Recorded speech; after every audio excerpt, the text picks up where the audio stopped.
السلام علیکم۔ بیٹی اللہ تعالیٰ کی بہت ہی خوبصورت نعمت ہے۔ اللہ کریم جب کسی کو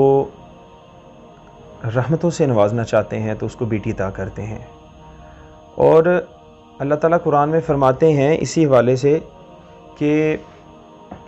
یَهْبُ لِمَن یَشَاءُ إِنَاثًا وَیَهْبُ لِمَن یَشَاءُ الذُّکُورَ أَوْ یُزَوِّجُهُمْ ذُکْرَانًا وَإِنَاثًا، کہ اللہ کی یہ مرضی ہوتی ہے۔ اللہ جس کو چاہتے ہیں بیٹیاں عطا کرتے ہیں، جس کو چاہتے ہیں بیٹے عطا کرتے ہیں، جس کو چاہتے ہیں کچھ بھی نہیں، وَيَجْعَلُ عَقِيمًا، جس کو چاہے کچھ بھی نہ عطا کریں، یہ اللہ کی مرضی ہے، اور جس کو چاہے بیٹے بیٹیاں دونوں ہی عطا کریں۔ تو اللہ تعالیٰ کی یہ بہت بڑی رحمت ہوتی ہے کہ اللہ جس کو بیٹیاں عطا کرے۔ اور سب سے خوبصورت بات یہ ہے کہ محمد رسول اللہ صلی اللہ علیہ وسلم کو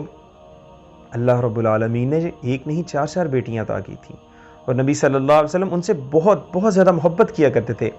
کتنی ایسی احادیث ہیں، کتنے ایسے مواقع ہیں، سفر ہیں ایسے نبی صلی اللہ علیہ وسلم کے زندگی کے ایسے ایونٹس ہیں جو کہ احادیث میں ان کے ساتھ ملتا ہے کہ حضرت فاطمہ نے یہ فرمایا، حضرت فاطمہ کی یہ بات ہے، فلاں بات ہے، یعنی کہ بیٹی کے محبت کے بہت ہی زیادہ تذکرے ہیں۔ تو ہمیں چاہیے کہ ہم بھی اپنی بیٹیوں سے محبت کیا کریں۔ اس حوالے سے میں تھوڑی باتیں ڈسکس کرنا مناسب سمجھتا ہوں کہ اکثر لوگ بیٹیوں کو یہ سمجھتے ہیں، ایک بوجھ سمجھتے ہیں، ان کو پڑھانا لکھانا ہے تو یہ فوراً رسٹرکشن ان کے اوپر لگا دینی ہے کہ آپ گھر سے باہر نہیں جائیں گی، آپ عزت ہیں،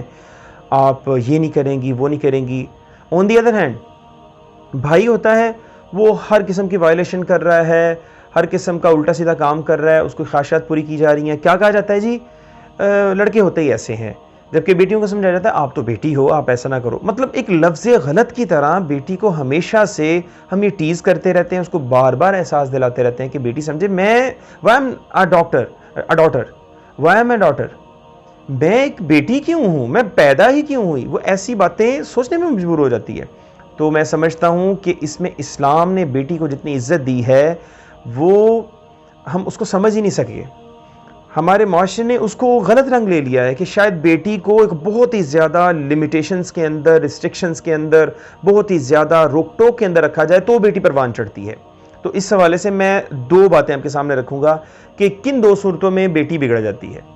کن دو صورتوں میں بیٹی بگڑ جاتی ہے کہ بیٹی کا ہاتھ سے نکلنا یا بیٹی کی پریشانی جو ہے وہ بڑھ سکتی ہے، معاشرہ خراب ہو سکتا ہے بیٹی کے پریشانیوں کی وجہ سے۔ اگر بیٹی خراب ہوگی، یعنی کہ بیٹی پریشانیوں میں ہوگی، وہ صحیح طرح سے ریلیکس نہیں ہوگی زندگی کے اندر، تو الٹیمیٹلی معاشرہ خراب ہو جائے گا۔ تو وہ دو باتیں کیا ہیں؟ فرسٹ آف آل، بیٹی کو بہت ہی زیادہ ڈانٹ ڈپٹ کرنا، بات بات میں روکنا، قابل نفرت سمجھنا، اس کو اس بات کا احساس دلانا یہ مہمان ہے، نہیں یہ ڈگری اس کو نہیں کروانی، یہ تو اگلے گھر جانے والی ہے، ہمیں کیا ملے گا، یہ تو اگلے گھر چلی جائے گی۔ یا بیٹی کو یہ اس بات کا احساس دلانا کہ تم جو ہے بیٹا میرا مجھے کما کے دے رہا، تم کما کے کچھ نہیں دے رہی، اور اس کو باہر بھی نہیں جانے دینا۔ یہ احساس دلانا کہ میرا بیٹا کما کے دے رہا ہے، اور یہ تانا دینا کہ تم کچھ بھی نہیں، تم تو گھر کی روٹیاں توڑتی ہو، اور اس کو باہر بھی نہیں جانے دینا، اس کو کچھ سیکھنے بھی نہیں دینا، ساتھ ساتھ میں اس کو چلتے رہنا۔ الٹیمیٹلی کیا ہوتا ہے کہ بیٹی اپنے آپ کو بہت ہی زیادہ گلٹی فیل کرنے لگ جاتی ہے۔ ایون بہت سی بہنیں ایسی بھی ہیں جنہوں نے اس بات کی کمپلین کی کہ ہم سوسائڈ اٹیمپٹ کرنے کی طرف گئیں کہ ہمارے گھر والوں نے، اور سب سے زیادہ ان کو کون زیادہ ڈانٹ ڈپٹ کرتے ہیں؟ ان کے بابا، یعنی کہ باپ، جس کی طرف سے زیادہ محبت آنی چاہیے تھی۔ اور زیادہ کیسز میں یہ دیکھا گیا ہے، مطلب 40% یہ بابا، 60% دیکھا گیا ہے کہ مدر جو ہوتی ہیں وہ بیٹے کو زیادہ پیار کر رہی ہیں اور بیٹی کو زیادہ ڈانٹ ڈپٹ کر رہی ہیں۔ اب اس صورت میں ہوتا کیا ہے کہ بیٹی کو اگر کوئی ایسا غلط راستہ، مطلب ظاہری بات ہے اس نے بڑے ہونا ہے، اس کی شادی ہونی ہے، یہ اس نے بااختیار کبھی نہ کبھی تو ہونا ہی ہے، انڈیپینڈنٹ جب ہوگی، جیسے ہی انڈیپینڈنس اس کو ملتی ہے کیا ہوتا ہے، کوئی جھوٹا پیار کا لارا، تھوڑی سی اس کو کیئر، جھوٹی کیئر، کسی غلط مقصد کے لیے اس کو کیئر دیتا ہے، تو وہ فوراً ہی بہکاوے میں آ کے کسی غلط راہ کی طرف چل پڑتی ہے۔ الٹیمیٹلی کس کا قصور ہوا؟ ان کے گھر والوں کا، پیرنٹس کا۔ اگر وہ اس کو کیئر دیں، اس کو محبت دیں، پیار دیں، فرینڈشپ رکھیں اس کے ساتھ، اس کو ایک مہمان کی طرح ٹریٹ کریں کہ اگر اس نے آنے والے وقت میں گھر میں یا اس گھر سے چلے جانا ہے، اگلے گھر میں جانا ہے، تو اس کو مہمان کی طرح ٹریٹ کرے گا اس کے ساتھ۔ اب ہوتا کیا ہے، کچھ لوگ اس بات کے اندر آتے ہوئے کہ بیٹی سے محبت کے ساتھ پیش آنا ہے، دوسری بات جو میں کہنے لگا وہ کیا یقین دلا دیتے ہیں بیٹی کو کہ بیٹا جو مرضی کرو تمہارے بابا تمہیں کچھ نہیں کہیں گے.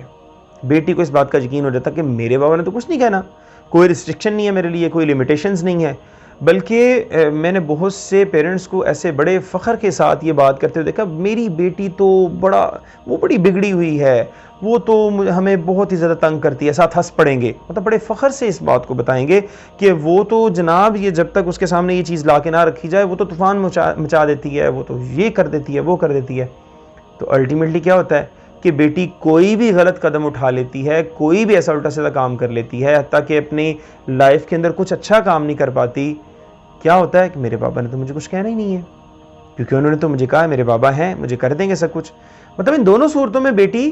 خصوصاً بیٹی, اوورال اولاد ساری, لیکن خصوصاً بیٹی کی جو ہے پریشانیاں زیادہ بڑھ سکتی ہیں, بگڑنے کا جو ہے نا خدشہ زیادہ ہو سکتا ہے. تو کرنا ہمیں کیا ہے کہ اسپیشلی بیٹیوں کو ہم نے کیئر دینی ہے, محبت دینی ہے اور ان کی تربیت کرنی ہے. جیسا کہ نبی صلی اللہ علیہ وسلم نے فرمایا کہ قیامت کے دن جس شخص کی 2 چھوٹی بہنیں ہوں گی یا 2 بیٹیاں ہوں گی یا ان سے زیادہ بھی ہو سکتی ہیں, ان کی اچھی تربیت کرے, ان سے محبت کے ساتھ پیش آئے, کیئر کرے ان کی, اور پھر ان کو اچھے گھرانوں کے اندر ان کو روانہ کر دے, ان کی شادیاں کر دے, تو میرے ساتھ قیامت کے دن وہ ایسے 2 انگلیوں کی طرح میرے ساتھ ہوگا قیامت کے دن. سبحان اللہ, اللہ ہمیں بھی ان میں شامل کریں, نبی صلی اللہ علیہ وسلم ساتھ ہمیں بھی شامل کریں. تو ہمیں کیا کرنا ہے, ہم نے اپنی بہن, چھوٹی بہن یا بیٹی کو کیئر دینی ہے, ریسٹرکشنز ایسے دینی کہ بیٹا یہ کام کرو گے تو میں آپ سے ناراض ہو جاؤں گا. یعنی کہ بیٹی کو پتہ ہو کہ میں اچھے کام کروں گی, میں فلاں نیکی کا کام کروں گی تو میرے بابا راضی ہوں گے, جب میں کوئی بھی جو وائلیشن کروں گی تو یہ ناراض ہوں گے. تو وائلیشنز کے اوپر اس کو ریسٹرکٹ کرنا ہے, اس کو ایڈوائز کرنا ہے, اور اس کو جو ہے اگلے لائحہ عمل بتانا کہ بیٹا ایسے نہیں ایسے کرنا ہے, اس کو ریپلیسمنٹ پہ دینا ہے, اس کو صلاحیتیں سکھائیں. بیٹی ایک نیک بیٹی نیک ماں بنتی ہے, اور ایک نیک ماں, باصلاحیت ماں, نیک بچوں کو جو ہے تربیت کے لیے پروان چڑھاتی ہے. الٹیمیٹلی ہمارا معاشرہ, ہماری لوکیلٹی, یہ سبھی پروان چڑھتے ہیں, پھلتے اور پھولتے ہیں. یعنی کہ ایک معاشرے کی جو تربیت ہے اس کا دار و مدار ایک بیٹی کی تربیت کے اوپر ہے. تو بیٹی کی تربیت صرف یہ نہیں ہے کہ اس کو ڈانٹ ڈپٹ کرتے رہیں, بلکہ محبت پیار سے اس کو ٹریٹ کریں, اس کے ساتھ اس کو اللہ کا تحفہ سمجھیں. اور بیٹیاں ہونے کے اوپر اپنے دل کے اندر غصہ, اب ایک اور بیٹی ہو گئی ہے, اللہ تعالیٰ قرآن میں فرماتا ہے وَإِذَا بُشِّرَ أَحَدُهُم بِالْأُنثَىٰ ظَلَّ وَجْهُهُ مُسْوَدًّا وَهُوَ كَظِيمٌ, کہ مکہ کے کفار جو وہ کرتے تھے یہ تو ان کی نشانیاں تھیں. جب بھی ان کو بیٹی کی خوشخبری سنائی جاتی تو ان کے چہرے پھول جاتے, غصہ چڑھ جاتا کہ یہ ہمارے ساتھ کیا ہو گیا ہے. تو ایسا نہیں کرنا, بلکہ اس کو اللہ کی بلیسنگ سمجھیں اور اس کی تربیت کریں, اس کو کیئر دیں, اس کے ساتھ فرینڈشپ کریں, تاکہ بیٹی آپ کے سرکل سے باہر نہ نکلے, اور نہ ہی آپ کو اپنے کسی بھی وائلیشن کام کے لیے آپ کو اپنا ایک گارڈین سمجھے, بلکہ آپ کو سمجھے کہ یہ مجھے غلط کام کرنے نہیں دیں گے, کسی غلط راہ پہ چلنے نہیں دیں گے, اور اچھے کام کے لیے یہ میرے ساتھ ہیں. اس لیے ہمیں بیٹیوں کی طرف خصوصی توجہ دینی چاہیے.